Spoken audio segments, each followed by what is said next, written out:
welcome to the video. My name is Jimbo Baby, and this is a driving vlog. I haven't done one of these in a while. Hell, this is actually my first driving vlog in New Jersey. Being in New Jersey now, I've got a bunch of ideas of videos I want to make here, but one that I wanted to make before I, really started diving into the New Jersey quote-unquote scene was opportunity. And right off the bat, I'm going to tell you guys this isn't going to be some cheesy, motivational bullshit video where they just tell you, just go do it, like that doesn't really help people, it's just saying go do it. Yeah, that's a story for another day. But point being, I thought I would tell this story, share my experience on taking an opportunity that was very, very far-fetched. I don't know where the hell I'm going.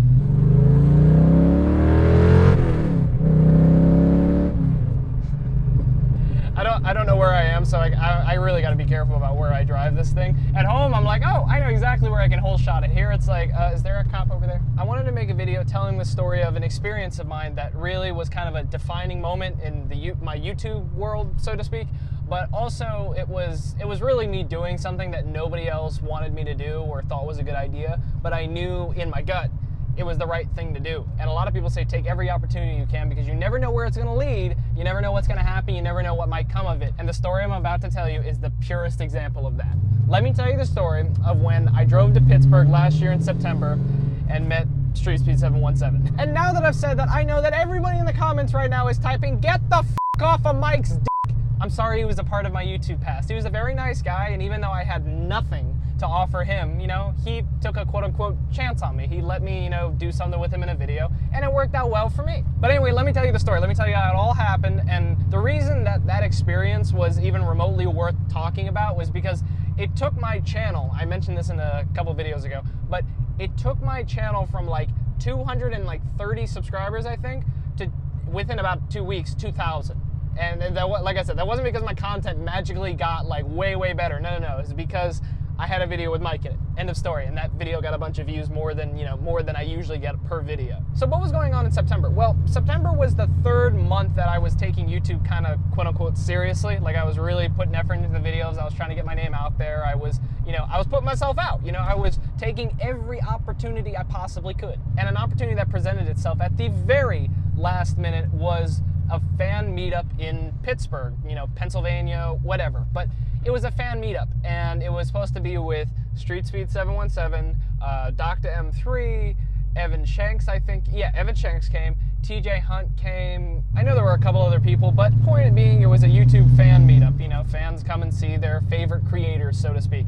And this was back when Mike still had the rainbow wrap on, the LGBT-friendly wrap. I had seen a couple of Mike's videos. I had seen his Corvette on the YouTube world, so I thought, hey, I should go say hi to him. I got a Corvette, he's got a Corvette, why not? What could happen? The fan meetup was on a Saturday. I heard about it on like a Wednesday or a Thursday, and originally I wasn't gonna go. I was like, that's way too far, there will be ones in the future, there's no reason for me to, track all the way over there, especially after going to Katie's and DC Exotics, which is held right after Katie's. I just didn't see a point of going. I didn't think, but deep down in my gut, here's the thing. Deep down in my gut, I was like, you should go. But at first I wasn't gonna go. So I ended up going to Katie's Cars and Coffee. I went to DC Exotics. Mo came with me at the time, he was with me. And keep in mind, I must have been running on about 3 hours of sleep for this whole thing. And what I mean by that is, I think I went to bed at about 3 o'clock in the morning after trying to plan everything out and get all the camera equipment ready for filming the first 2 car shows in the morning, because that's when they work. And then I got about 3 hours of sleep, woke up at 6 and went to Katie's. So I had very, very little sleep, so I was in no condition to drive that far. But last minute I wanted to go. I didn't think I physically could, but I wanted to go. But then we were on our way to Pittsburgh. Neither of us knew what was gonna happen or if we were ever gonna even talk to any of the YouTubers or we were just gonna show up there and be like, what the hell's going on? We didn't know.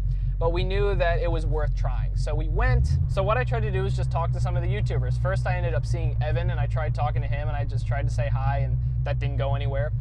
But then I went to go see Mike and I eventually talked to him. I shook his hand, I introduced myself and I said, hey, I have a red C4 Corvette, 1996. And he immediately responded with, really? Cool, where? And when he said that, I was floored. I was like, really? You care at all? Cool, let me go show you. So I went to go show him the Vet, and I showed it to him, popped the hood and everything, and he was like, oh, wow, this is really clean. And then I dropped the, hey, could I give you a ride in it? And to my utter surprise, he said, sure. So I drove him around a little bit, we talked, and it was probably the most awkward conversation on God's green earth, but I had a lot of fun. And from what I heard afterwards, he was like, yeah, that was fun. But after that, I talked to a few other people. I know I talked to Dr. M3, Cody, He was very, very nice. But then Mo and I wanted to go find a hotel to sleep overnight. And this is where the real fun starts. You see, at the time I was 18 years old and Mo was 20. But in Pennsylvania, you can't get a room anywhere unless you're 21. We didn't know that. We reserved nothing in advance, and by the time we were getting ready to check in somewhere, it was like 11:30 at night or 12 at night. I wasn't about to call my parents and have them like book a room for me, and I didn't even think the hotel would have done that anyway. So we didn't have anywhere to sleep. We didn't know what to do. And you gotta realize, remember how much sleep I told you I had? By this time, I was probably running on my 4th or 5th NOS. I was destroyed. So bad to the point where I'd look myself in the mirror and I honestly looked like I'd been doing, like some kind of hardcore drug. Because I was so destroyed and so short on sleep and so stressed out. So Mo and I decided to crash in the Corvette. He sat right there, I sat right here. We pushed the seats back as far as possible and we tried to sleep. Well, here's the thing about that. Preceding Mo and I to rolling up to the hotel that we ended up finding that was the quote-unquote cheapest, we saw some guy get ripped out of a car, like some bum, or just, it literally looked like a scene out of a movie. And I just remember they slammed on the brakes on the road, ripped the guy out, and kept driving. And this was not a pretty area of town. This wasn't some upper echelon area where there was a bunch of Hiltons. No, the only thing that you could really get was maybe an Econo Lodge. To say the least, we were scared shitless, and we did not want to have the windows open when we were sleeping, because we figured, someone could walk in, someone could attack us. We don't know. It's like 85 degrees outside and like 100% humidity. We were sweating to death. We were trying so hard to get to sleep, we could not. We were sweating to death. I remember I cracked the window just about this much, just to have a little bit of airflow, but that still scared me. I think total, we slept from 12 to about 3:30 a.m.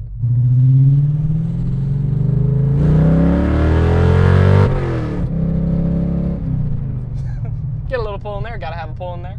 At 3:30, neither of us could sleep anymore. All of us, we were soaked, we were sweating to death.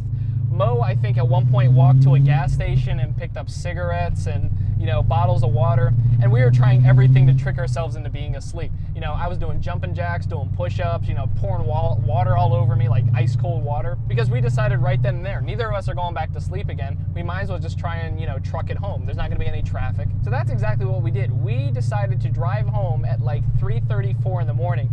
And this was nothing short of illegal. At the time when I had gotten my license, there was a certain time period where you couldn't drive between 12 to 5 a.m. at that time still.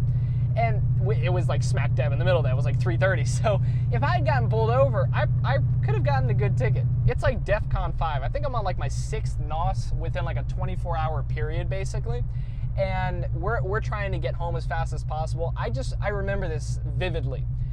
I remember seeing things run across the road when we were driving through residential areas. It was the freakiest thing in the world. Every now and then I remember it was almost like a blue strobe, like a bicyclist would just dart across the road and I almost slammed on the brakes multiple times. Or a deer or something. Like I would just see things and it was scaring the crap out of me. I slept for a solid 14 hours. I came home, I said hi to mom and dad, and I passed out. And my parents were telling me they tried to wake me up multiple times and they couldn't. Now the remaining question is why? Why did you do this? Why did you put yourself through such hell? Why didn't you quit halfway? Why didn't you just take a break? Why did you have to do this? Well, the video shows. I uploaded that video with Mike, and at first when it was up, it barely did anything. It got like no views at all, and I was like, okay, whatever, kind of a waste of my time, but still a nice experience, whatnot, that's what I chopped it up to. And then all of a sudden it spiked. YouTube kind of did the Pikachu, I choose you kind of deal, and just magically made that video get views, and it started getting linked with a bunch of other Mike's videos, and all of a sudden my channel started getting more traffic. And I thought that was so cool. I was like, oh my gosh, I can't believe this. And that kind of got me started on YouTube. That was the first kind of break, so to speak, that I ever got. So to bring this full circle, the reason I even, talk about it in a video is because I get questions, over and over again. Jimbo, I really want to start making YouTube videos. How did you get started? Can you give me any tips, any pointers? Absolute best piece of advice I could ever give anybody is take every opportunity you can, all of them, like every single opportunity, because You'll take some and they'll be a bust. You know, you'll go there and you'll feel like you completely wasted your time.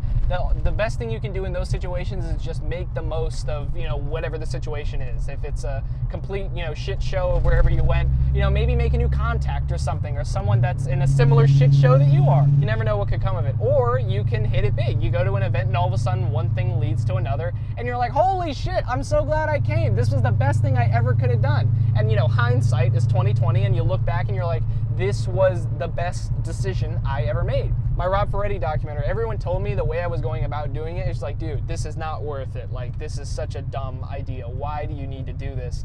And looking back on it, now everyone recognizes me for that piece, basically. And this isn't meant to sound like all high and mighty, but all of the like big car YouTuber names that you know about, they've seen that video on Rob Ferretti. When people say work harder than everyone else and, you know, take every opportunity you can, and, you know, they're kind of cliche, you know, generalized things to say almost, but they have a lot of truth to them. You know, taking every opportunity. If an opportunity presents itself, if you think it's dumb, think about how it could be good. And usually that will, you know, it'll help you make a better decision, whether to go, to not to go, whether to do it, whether not to do it. Usually the harder you work, the more you put yourself out there in your space, the luckier you end up getting. Like me meeting Rob Ferretti, it was a complete fluke. Like, I mean, if I hadn't gone to that Katie's to film Jeffrey, that never would have happened. It was a complete fluke, me meeting Rob Ferretti. And just before I end the video, let me tell you an example of the time I didn't take an opportunity that I should have. There was an influencer party that a friend of mine was holding. A bunch of like social media guru people were coming, and then also like some YouTubers were coming, but they weren't really confirmed. So I was like, I would come if there's YouTubers there, like that would be cool. But if, you know, the YouTubers don't come, then it's like, why am I going there? Because it was all the way in California. I didn't go because I didn't think it was worth my time or money. But, you know, ended up showing up there? Funk Brothers, you know, Tanner Fox, Jake Angelus. It's like, shit, I wish I was there, man. That would have been one hell of a connection. But that's the kind of stuff, you know, take every opportunity you can, because you never know where it might go. But that's it for the video, guys. I know this was a bit long, a bit lengthy. I hope you can take something from it. You know, everything is true. You know, I'm not making stuff up. I'm not making things, you know, more glorious than they really are. It's true. Usually if you take enough opportunities, they turn into something. You never know what it could be. You never know where it might lead you or what path in life. Who knows? But it's never a bad thing to try something new. But that's it for the video, guys. I hope you learned something. I hope you took something from it and you can apply it to your life in some way, shape, or form. If it's the first time you're seeing me, make sure to hit the subscribe button for me and hit that stupid bell thing. Make sure to smash that like button for me. And with that, all of y'all, have a fantastic day.